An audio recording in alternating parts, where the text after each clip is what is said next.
Assalamualaikum warahmatullahi wabarakatuh.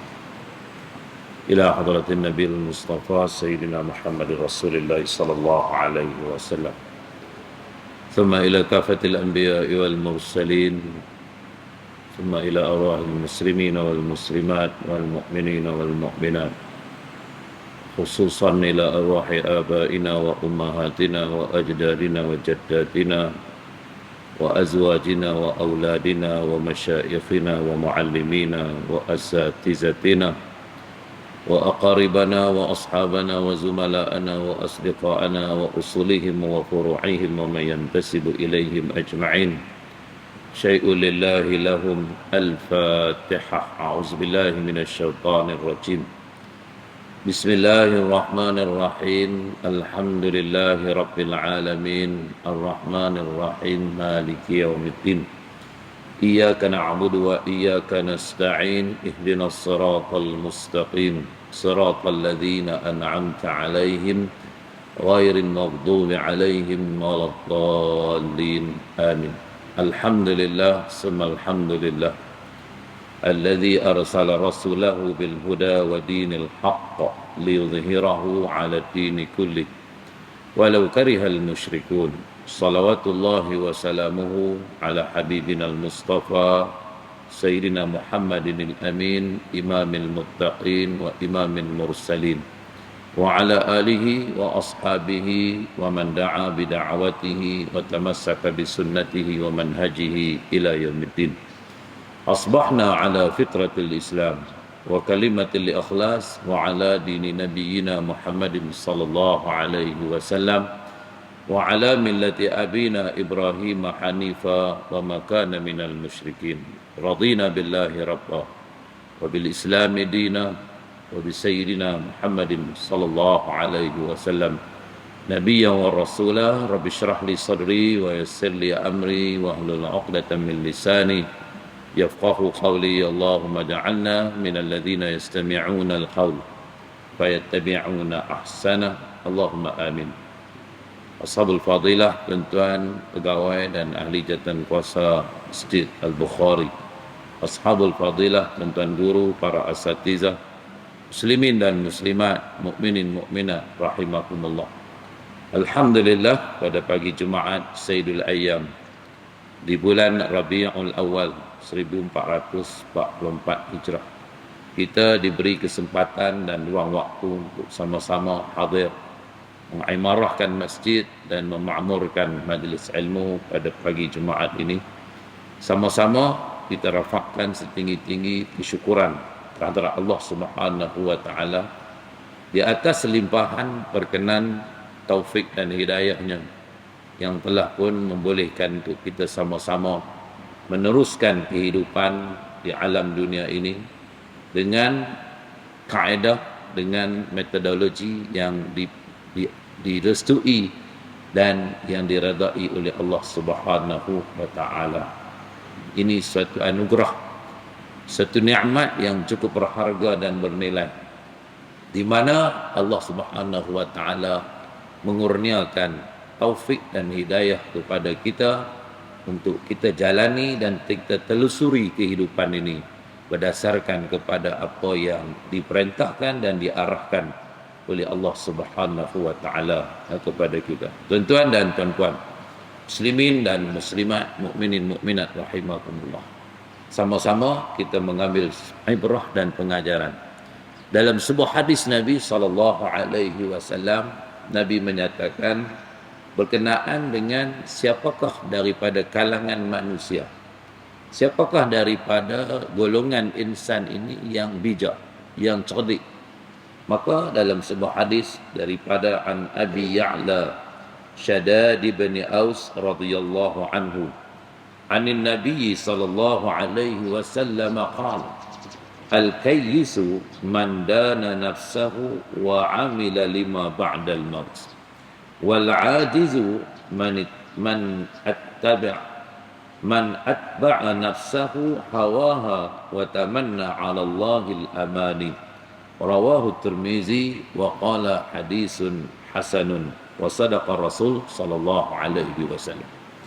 Daripada Abu Ya'la Shaddad ibni Aus radhiyallahu anhu daripada Rasulullah sallallahu alaihi wasallam dengan sabdaan baginda, Al-kayyisu, orang yang paling cerdik, orang yang paling bijak ialah orang yang selalu memperhitungkan dirinya. Mandana nafsahu, orang yang sentiasa muhasabah dirinya.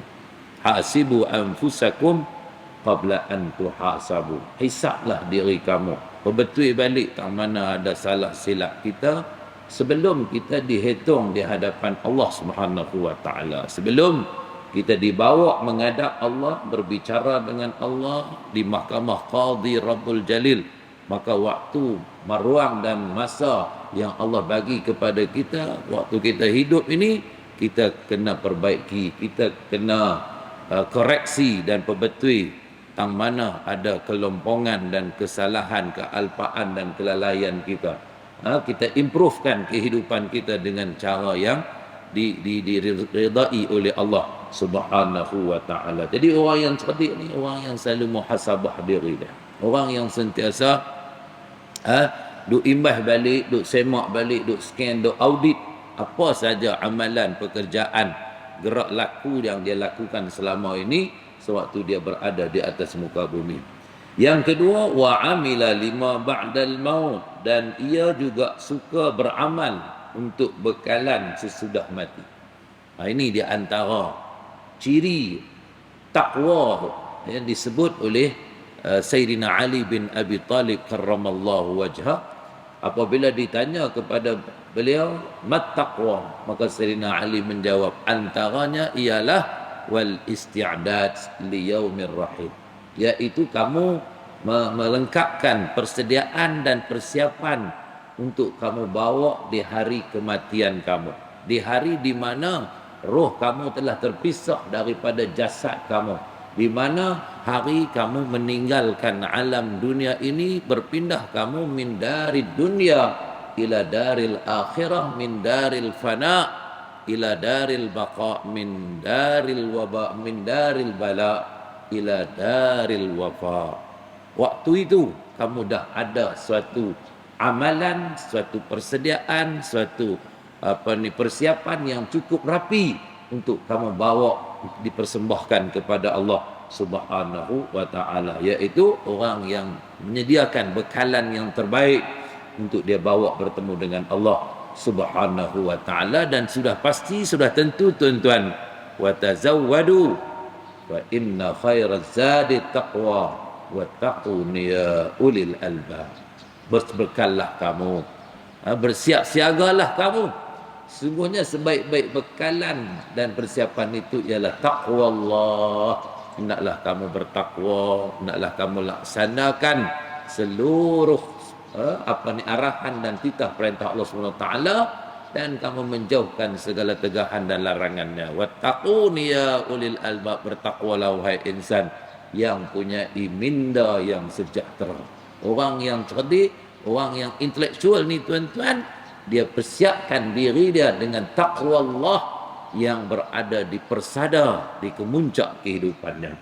Kemudian Nabi sebut lagi tuan-tuan, wal ajizu man atba'a nafsahu hawaha, dan orang yang lemah, yang tak cerdik lah tuan-tuan, yang dia ini mensia-siakan peluang dan ruang waktu yang Allah bagi kepada dia waktu dia hidup di dunia ni, iaitu orang yang selalu mengikut hawa nafsunya, orang yang hanya memfokuskan untuk tujuan dunia semata-mata, dan dia juga memfokuskan mensasarkan hanya untuk keseronokan yang sementara, yang bersifat muaqqat, yang bersifat temporary ini saja.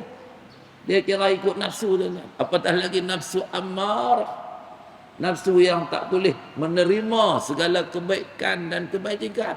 Dia hanya buat benda-benda kemaksiatan, kejahatan semata-mata. Amarah tuan-tuan, yang saya ajak manusia buat benda jahat, buat benda mungkar gitu. Jadi orang ni orang yang rugi, orang yang lemah, orang yang tak cerdik tuan-tuan, apabila dia ikut nafsu syahwat dia, nafsu keinginan dia. Dan yang kedua, wa tamanna 'ala Allahil amani, dan Dia hanya banyak berangan-angan kepada Allah Subhanahu wa taala, angan-angan untuk nak dapat kebahagiaan, angan-angan untuk nak dapat kecemerlangan, tapi dia tak pernah buat pun amalan-amalan yang menjurus kepada kecemerlangan dan kejayaan.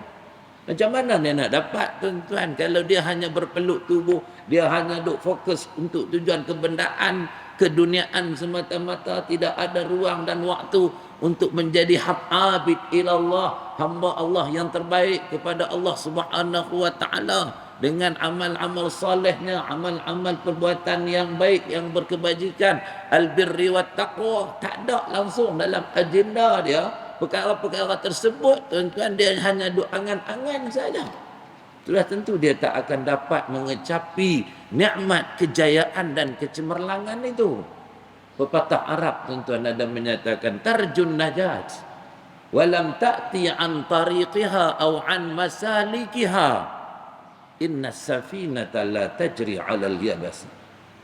Kamu mengharapkan kejayaan, kamu duk angan-angan nak dapat kecemerlangan, nak jadi insan yang the best among the best, yang nak jadi manusia yang terbaik daripada kalangan yang baik, tapi kamu tak ikut jalan, tak ikut lorong, tak ikut laluan, tak ikut landasan yang menuju kepada kejayaan dan kecemerlangan.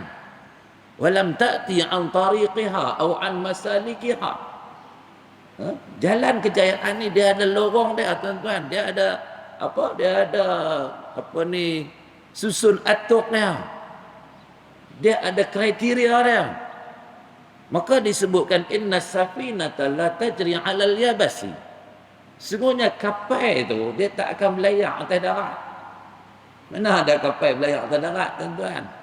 Kapal dia kena berlayar di permukaan air, di lautan. Itu laluan dia. Macam mana kapal terbang lah, nama pun kapal terbang, dia kena terbang di udara, dia mana boleh terbang dalam air. Kecuali kapal selam tu tak lain lah. Tapi nama kapal terbang, tuan-tuan, dia kena duduk di udara. Dia kena mau kata kapal air ni, kapal laut, kapal ni, tuan-tuan, dia kena berlayar di permukaan air, di lautan, gitu. Dia ada laluannya. Muslimin, muslimat, mukminin, mukminat yang dirahmati Allah sekalian. Jadi orang yang apa? Hanya duk angan-angan saja, tuan-tuan, supaya dia dapat kebahagiaan dan dia pengampunan daripada Allah SWT, tapi tidak diiringi dengan amal-amal salehnya, tidak diiringi dengan amal kebajikannya. Jadi bagaimana dia nak dapat, bagaimana dia nak perolehi nikmat itu, tuan-tuan? Maka dalam keterangan hadis ni, tuan-tuan, terdapat banyak perbezaan lah, tuan-tuan, dalam membuat penilaian siapakah sebenarnya orang yang cerdik dan siapakah sebenarnya orang yang bahagia. Siapa orang yang paling cerdik, siapa orang yang paling bahagia, tuan-tuan? Di mana perbezaan nilai ini timbul daripada perbezaan garis panduan penilaian tersebut. Ada orang dia apa? Dia ikut garis panduan yang berbeza dengan apa yang ditentukan, ditetapkan oleh Allah SWT.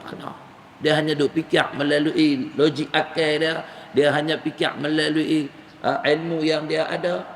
Dia anggap kata dengan punya wang yang banyak itu tanda dia dapat kebahagiaan, harta yang besar itu tanda dia dapat kebahagiaan. Belum pasti, tuan-tuan. Berapa ramai orang yang kaya raya tapi hidup dia tak tenang kerana dia diselubungi dengan permasalahan yang macam-macam. Mungkin kaya dia kerana hutang yang banyak. Mungkin kaya dia melalui sumber yang haram, sumber yang tak betul, yang sumber-sumber rasuah dan sebagainya. Ini menyebabkan hidup dia tak tenang, tuan-tuan. Dia diselubungi dengan dosa dan noda. Itu bukan kebahagiaan yang sebenar. Maka tersebut bagi seorang yang faham kebendaan, tuan-tuan, yang faham materialistik ni, tuan-tuan, orang yang cerdik pada penilaian ni orang yang banyak atau benar. Dia anggapnya tu. Dia punya persepsi dia begitu, tuan-tuan, dan banyak duit ringgit. Kemudian boleh menikmati segala keselazatan dunia dan bebas untuk bersuka-suka di mana saja, berpoya-poya di kelab malam lah, di tempat-tempat hiburan dan sebagainya, tuan-tuan.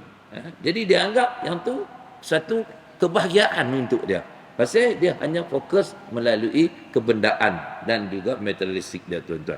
Dan ada sebahagian pula dengan tidak mengira ataupun perhitungkan. Bagaimanakah ia akan mengakhiri kehidupan dunia ini, dan dia tentu tidak berfikir apakah yang akan ditemuinya dalam kubur nanti, dan tidak membuat rancangan bagaimana ia akan berhadapan dengan Allah SWT pada hari akhirat nanti. Jadi apabila orang ni, tuan-tuan, dia duduk fokus kepada kebendaan dan keduniaan semata-mata, maka dia akan abaikan soal keakhiratan, soal amal soleh, amal baik yang dia nak bawa sebagai bekalan dia nak bertemu dengan Allah Subhanahu wa taala. Dia tak fikir kata no akhirat no yang lebih kekal abadi, yang lebih abadan abada, tapi dia hanya duduk seronok dengan dunia yang sementara. Ini orang yang rugi, tuan-tuan. Orang yang akan menyesal panjang di akhirat apabila pergi ke alam akhirat nanti kosong, nothing. Tak ada apa yang dia bawa mai. Hak dia bawa mai itu pun hak orang buh kat dia. Tahu apa orang buh kat dia? Keingkapan 4 keping, 5 lai.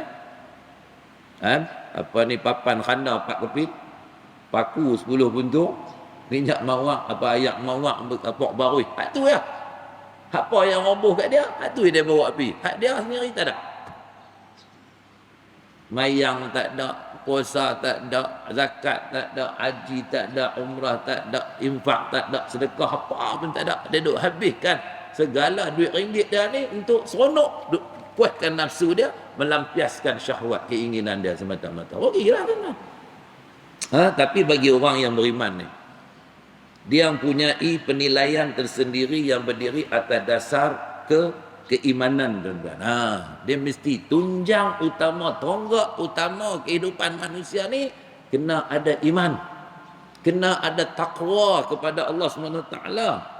Karena apa? Setelah mana dia beriman dengan Allah Subhanahu wa taala dan Rasulnya, dan setelah mana dia beriman dengan hari pembalasan yang akan dihadapinya. Ni antara rukun-rukun iman yang kita semua fahami, yang kita semua maklum. Maka orang ni apabila dia faham kata iman dengan Allah, iman dengan apa? Rasulnya, iman dengan hari akhirat. Illa alladhina amanu wa amilus salihat falahum ajrun ghairu mamnun. Dia faham yang tu. Yang berjaya ni, tuan-tuan, yang dapat pahala yang berterusan berpanjangan ni siapa? Hak betul-betul beriman dengan Allah SWT, beriman dan buat amal soleh. Jadi amal soleh ni dia banyak lah, tuan-tuan. Dia umum amal soleh ni. Segala bentuk pekerjaan, perlakuan yang kita lakukan demi libtira'i mardatillahi azza wa jal, untuk kita kecapi nikmat redha Allah SWT dan dilaksanakan betul-betul mukhlisina lahuddin, ikhlas kerana Allah, maka itu dikira sebagai ibadah kita kepada Allah SWT yang membuahkan dan menatijahkan pahala ganjaran baik daripada sisi Allah SWT. Jadi orang yang hanya fikir lagu tu, tuan-tuan, dia menganggap dunia ni sebagai satu jambatan, masrah, sebagai satu ladang, tuan-tuan, untuk dia semai benih-benih amal soleh yang terbaik untuk dia bawa bertemu dengan Allah SWT, yang hasilnya dia tuai di akhirat nanti. Pahala itulah yang dia nak dapat di akhirat tu. Jadi orang yang faham lagu tu, tuan-tuan, maka sudah tentu dunia ini bukan tempat bersuka-suka atau bermain-main susupah hati. Dia tak akan jadi manusia yang al-ghafilun, manusia yang lalai, tuan-tuan. Dia jadi manusia yang sentiasa sedar diri, yang sentiasa muhasabah diri, yang sentiasa memperbaiki daripada semasa ke semasa amal perbuatannya, amal ibadatnya, yang ditambah, ditopak dengan perbuatan-perbuatan yang baik, yang nanti segala amal solehnya itu, tuan-tuan, akan dipaparkan, akan ditunjukkan oleh Allah Subhanahu wa taala di akhirat. Faman ya'mal mithqala dzarratin khairan yarah wa man ya'mal mithqala dzarratin syarran yarah. Dia faham itu. Kamu buat kebaikan walaupun kecil saja, kebaikan yang kamu buat, pasti kamu akan tengok ganjaran pahala daripada kebaikan yang kamu buat. Itu juga kejahatan yang kamu buat, walaupun kecil kejahatan kamu, pasti kamu akan dapat pembalasan yang setimpal, yang sewajar daripada Allah SWT, hasil daripada kerja jahat yang kamu buat.